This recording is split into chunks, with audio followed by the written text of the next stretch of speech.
Tino, yesterday you completed free fitness testing, psychological testing. So the first test we completed was the ACSI 28. On that test you scored 48 out of 84, which indicates you got moderate psychological skills, so slightly higher than the halfway point, which is good. From the test 2 was the CSAI 2 test. So that was 32 out of 36, which indicates you got very high levels of anxiety, which I'll go over in a bit, but over the next bit. Test number 3, the SCAT test, you got 26 out of 45, which is just under the halfway mark, which agrees with some of your other scores, which I'm going to go over in a minute, which suggests you're less likely to be have anxiety during competitions.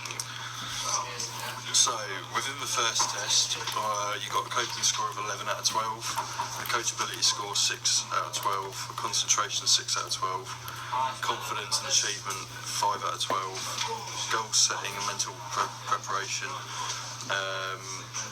6 out of 12. Peaking under pressure, you got 12 out of 12, which is very good. Freedom from worry, 9 out of 12. So, for your strengths and weaknesses, I'll put coping score. Peaking under pressure and freedom from worry is all of your strengths. They're the ones you scored highest in, and they all kind of link together. So, your freedom from worry will allow you to be able to cope more under pressure and peaking under pressure. So it means your anxieties will be at a better level for optimal performance. Weakness, we've got concentration, coachability, confidence and achievement, and goal setting. So for the concentration part, if you are unable to concentrate while getting coached, that will affect your long-term performance. Confidence and achievement doesn't quite link in with freedom from worry, but these tests may be slightly deal with different perspectives, so they might not be 100% accurate.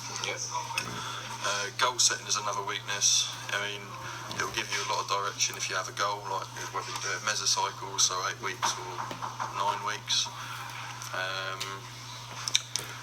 So basically, to improve these techniques, you can do positive imagery.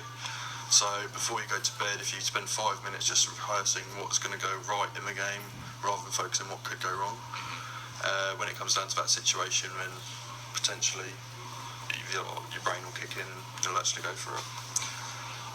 Breathing is not so bad because you're already quite calm under pressure. But breathing is the best way to calm yourself down if need be. And using positive, so say for example in football, make sure you pass into or aim for run into the free spaces rather than avoid running into players.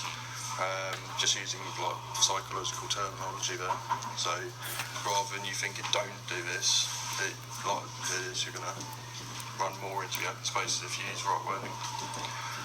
So that is my analysis of the scores. So have you got any questions? On the anxiety one, how are there ways of me improving myself?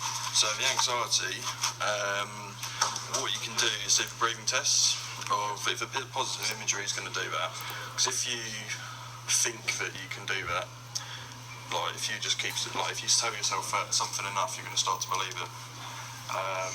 Or playing little mental videos. So if you're like going for a shot on the goal, and you keep replaying it in your head that you're going to get the goal in and where it's going to go and stuff, when it actually comes down to it, you're going to find it more easy to do. I agree. Okay, so that is the completion. Okay.